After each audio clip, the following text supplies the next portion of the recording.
ஒரு காட்டுல கழுகு ஒன்று வாழ்ந்துட்டு இருந்துச்சு. அந்த கழுகுக்கு அந்த காட்டுலயே சொந்தமா ஒரு தோட்டம் இருந்துச்சு. அந்த தோட்டத்துல எல்லா வகையான பழங்களையும் அந்த கழுகு நட்டு வளர்த்துட்டு இருந்துச்சு. அந்த தோட்டத்திலேயே ரொம்ப வருஷமா எந்த கனிகளையும் கொடுக்காத ஒரு குட்டி மரம் வாழ்ந்துட்டு இருந்துச்சு.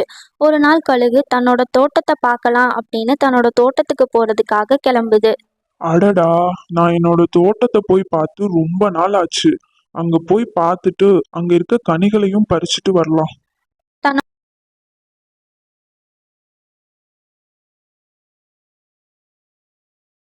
தன்னோட தோட்டத்துக்கு போன கழுகு அங்க இருக்க எல்லா பழங்களையும் ஒரு கூடையில பறிச்சதுக்கு அப்புறமா அங்க இருக்கிற குட்டி மரத்துக்கிட்ட போய் உட்காருது.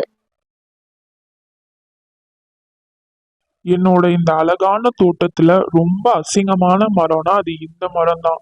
நான் எதுக்காக இந்த மரத்தை நட்டு வச்சேனே எனக்கு தெரியல.